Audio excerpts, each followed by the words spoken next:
Baik, Assalamualaikum warahmatullahi wabarakatuh. Perkenalkan, nama saya Iksa Pramudia Pamungkas dari kelompok 3 dari mata kuliah Statistik dan Probabilitas. Baik, di sini saya akan menjelaskan tentang materi kami, yaitu distribusi negatif binomial. Pertama itu konsep dasar.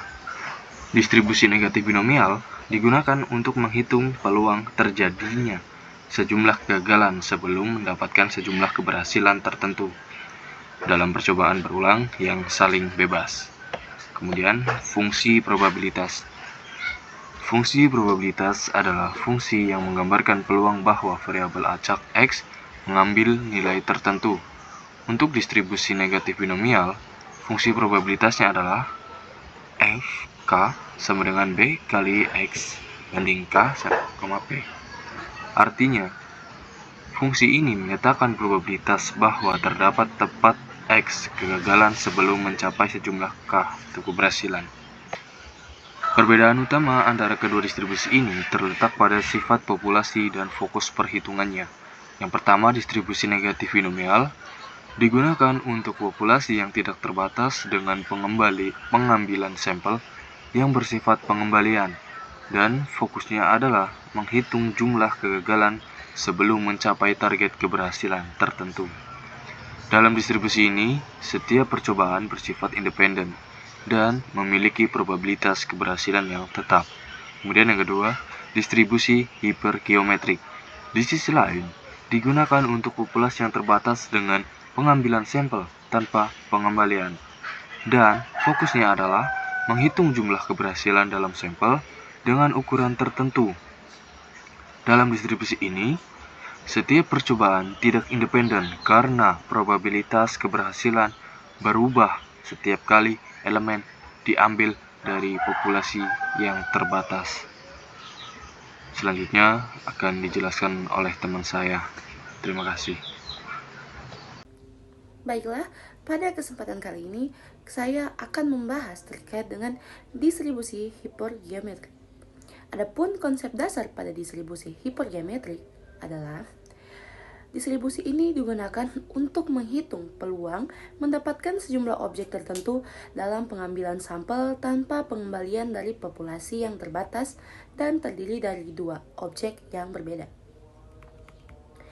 Adapun untuk fungsi probabilitasnya, yaitu menggambarkan peluang bahwa variabel acak X mengambil nilai tertentu.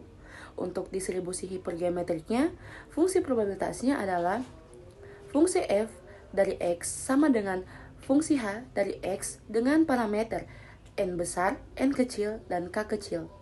Artinya, fungsi ini menyatakan probabilitas bahwa terdapat X keberhasilan dalam sampel berukuran N yang diambil dari populasi tertentu. Adapun untuk perbedaan utama pada kedua distribusi tersebut yaitu distribusi negatif binomial dan juga distribusi hipergeometrik. Distribusi negatif binomial digunakan untuk populasi yang tidak terbatas dan pengambilan sampel yang bersifat pengembalian. Dan fokusnya adalah menghitung jumlah kegagalan sebelum mencapai target keberhasilan tertentu. Di dalam distribusi ini, setiap percobaan bersifat independen dan memiliki probabilitas keberhasilan yang tetap. Sedangkan pada distribusi hipergeometrik, di sisi lain, hanya digunakan untuk populasi yang terbatas dengan pengembalian sampel tanpa pengembalian. Dan fokusnya adalah menghitung jumlah keberhasilan dalam sampel dengan ukuran tertentu. Dalam distribusi ini, setiap percobaan tidak independen karena probabilitas keberhasilan berubah setiap kali elemen diambil dari populasi yang terbatas. Assalamualaikum warahmatullahi wabarakatuh. Perkenalkan, nama saya Mardianti Hakarin, NIM 2362500082, kelas Informatika 3. Pada mata kuliah Statistik dan Probabilitas. Pada video kali ini, saya akan menjelaskan bagian studi kasus dari distribusi negatif binomial dan distribusi hipergeometrik. Untuk yang pertama, saya akan menjelaskan bagian contoh soal dari distribusi negatif binomial. Nah, untuk soalnya seperti ini. Carilah peluang pelantunan 3 uang logam sekaligus akan mendapat semuanya angka atau semuanya gambar untuk kedua kalinya pada lantunan kelima. Baik, di sini saya akan mengerjakan bagian contoh soal dari distribusi negatif binomial. Nah, setelah tadi kita telah melihat contoh soalnya atau soalnya. Nah, di sini kita akan tentukan dulu untuk X, K, sama P-nya. Nah, di sini untuk X itu percobaan keberapa? Nah, di soal tersebut dia akan melakukan percobaan kelima. Kemudian untuk K-nya itu jumlah suksesnya di situ ada 2, dan untuk P atau probabilitas suksesnya itu ada 1/4. Nah, 1/4 ini didapat dari mana? Oke, jadi kalau kita lihat kan di situ ada 3 kali lantunan 3 logam sekaligus. Nah, kan kita ketahui bahwa uang logam itu hanya ada 2, yaitu hanya ada gambar dan hanya ada angka. Nah, kalau kita lihat, misalnya kita tulis di sini kan ada 2, ada gambar dan juga angka. Nah, karena dia melakukan 3 kali lantunan 3 logam sekaligus, maka untuk angka, ini untuk angka. Nah, angka itu bisa jadi untuk lantunan pertamanya 1/2, lantunan keduanya bisa jadi 1/2, dan lantunan ketiganya bisa jadi juga 1/2, karena dia 3 kali lantunan. Sehingga ini kita kalikan menjadi 1/8. Ini untuk angka. Nah, kalau untuk gambar, dia sama juga untuk lantunan pertama atau pertama itu bisa jadi 1/2, yang kedua juga bisa jadi 1/2, dan yang ketiga kalinya juga bisa jadi 1/2. Sehingga kalau kita jumlahkan, ini hasilnya akan dapat 2/8. Nah, 2/8 kan ini bisa disederhanakan lagi dengan cara dibagi 2 kan. Makanya hasilnya 1/4. Itu hasil dari P. Kenapa P bisa dapat 1/4 atau probabilitas suksesnya. Nah, kemudian masuk di rumusnya. Nah, di sini kalau kita lihat di rumusnya sendiri, di sini ada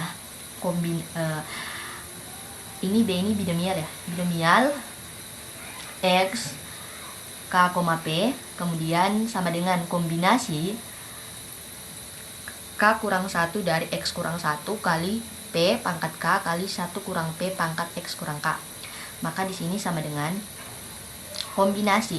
Kalau kita lihat, kita masukkan di sini angkanya X kurang 1, X-nya itu 5, berarti 5 dikurang 1, K-nya sini 2 kurang 1, P-nya 1/4, pangkat K, K-nya di sini ada 2, kemudian dikali dengan 1 kurang P, P-nya berapa? P-nya 1/4, kemudian X kurang K, X-nya itu ada 5, K-nya itu 2, kita sama dengan kombinasi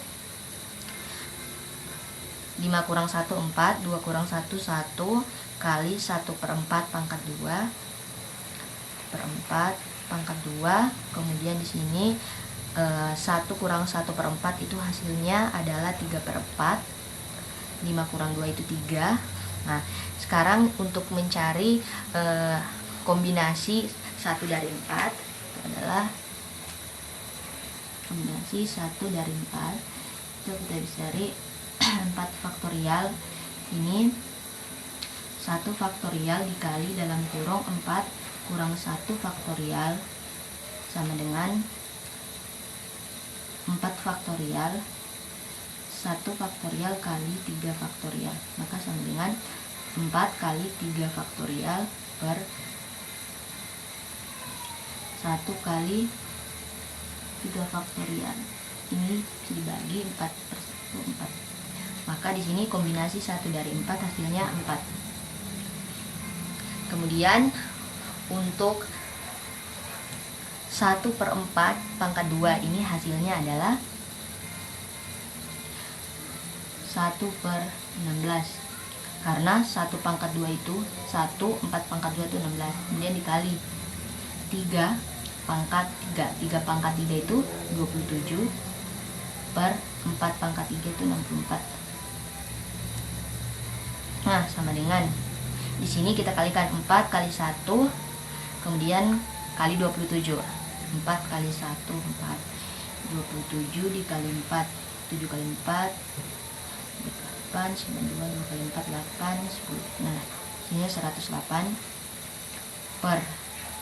Ini 16 dikali 64. 16 kali 64.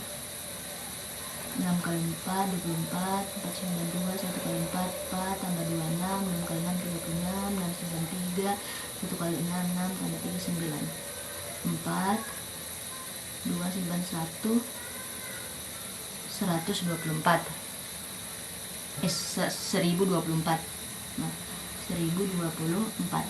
Nah, sehingga hasilnya itu adalah 108 per 1024. Nah, tetapi di sini kita masih sederhanakan, karena ini masih bisa disederhanakan, kita bagi dengan 4.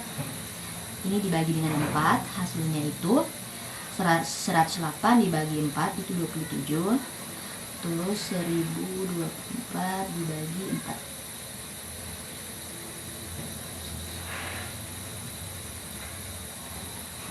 2, 4, 6, 27 per 256. Oke, jadi di sini hasilnya adalah 27 per 256. 108 dibagi 4, 27, sedangkan 1024 dibagi 20. 1024 dibagi 4 hasilnya 256. Oke, itu adalah hasil dari contoh soal dari distribusi negatif binomial. Baik, di sini saya akan lanjut menjelaskan atau mengerjakan di bagian studi kasus dari distribusi hipergeometrik. Nah, di sini untuk contoh soalnya, dari suatu kotak yang berisi 40 buah komponen, 3 diantaranya rusak. Jika diambil secara acak 5 buah komponen, tentukan peluang sampel tersebut berisi 1 komponen rusak. Baik, di sini saya akan menjelaskan lagi di bagian distribusi hipergeometrik. Nah, di sini kita akan menentukan dulu X-nya berapa, N besarnya berapa, N kecilnya berapa, dan K-nya berapa. Nah, di sini untuk X-nya itu 1, jumlah keberhasilan yang diinginkan dari suatu probabilitas, kemudian N besarnya atau jumlah populasinya ada 40, N kecilnya jumlah sampelnya itu ada 5, dan jumlah keberhasilan dalam sampel atau K-nya itu ada 3. Nah, untuk rumusnya sendiri adalah H atau hipergeometrik dalam kurung X, N, N besar, N kecil, K, kemudian sama dengan kombinasi X dari K dikali kombinasi N kecil dikurang X dari N besar dikurang K dibahagi dengan kombinasi N kecil dari N besar. Maka kita masukkan di sini sama dengan, nah, kombinasi X dari K. Kita lihat X-nya itu 1, K-nya itu 3. Kemudian dikali kombinasi dalam kurung N besar itu 40 dikurang K-nya itu 3. N kecilnya 5, kita kurang X-nya 1. Kita bagi dengan kombinasi N kecil dari N besar. N kecilnya itu 5, N besarnya 40. Sama dengan, nah, kita akan cari kombinasi yang pertama 1 dari 3. Kita lihat di sini. Kombinasi 1 dari 3. 3 faktorial di 3 faktorial per 1 faktorial dikali 3 kurang 1 faktorial. 3 faktorial per 1 faktorial dikali 2 faktorial dengan 3 kali 2 faktorial per 1 kali 2 faktorial, sehingga hasilnya 3. 3 per 1 hasilnya 3. Berarti kombinasi 1 dari 3 hasilnya 3 kali. Kita akan cari dulu kombinasi selanjutnya, yaitu ada 40 dikurang 3, itu kan hasilnya 37. Nah, kemudian 5 kurang 1 hasilnya 4. 4. Berarti di sini kita bisa tulis kombinasi 4 dari 37. Maka di sini kombinasi. Nah, dengan 37 faktorial per 4 faktorial kali 37 kurang 4 faktorial. 37 faktorial per 4 faktorial, 37 kurang 4 kali 33 faktorial. 37 kali 36 kali 35 kali 34 kali 33 faktorial per 4 kali 3 kali 2 kali 1 kali 33 faktorial. Ini kita coret. Maka kita kalikan 37 kali 36 kali 35 kali 34. Nah, di sini hasil dari 37 kali 36 kali 35 kali 34 per 4 kali 3 kali 2 kali 1 itu hasilnya adalah 66.045. Jadi ini hasilnya. Kemudian kita bagi dengan kombinasi 5 dari 40. Berarti kombinasi 5 dari 40. Berarti di sini 40 faktorial. Kemudian di sini oh iya, yang tadi ini kita bisa hitung dari kalkulator ya. Hasilnya akan dapat yang ini. Nah, kemudian di sini 5 faktorial, kemudian 40 kurang 5 faktorial, kemudian 40 faktorial, kemudian 5 faktorial, kemudian 40 kurang 5 itu 35 faktorial. Kemudian kita tulis 40 kali 39, 38, 37, 36 sampai ke 35. Kemudian dibagi 5 kali 4 kali 3 kali 2 kali 1 kali 35 faktorial.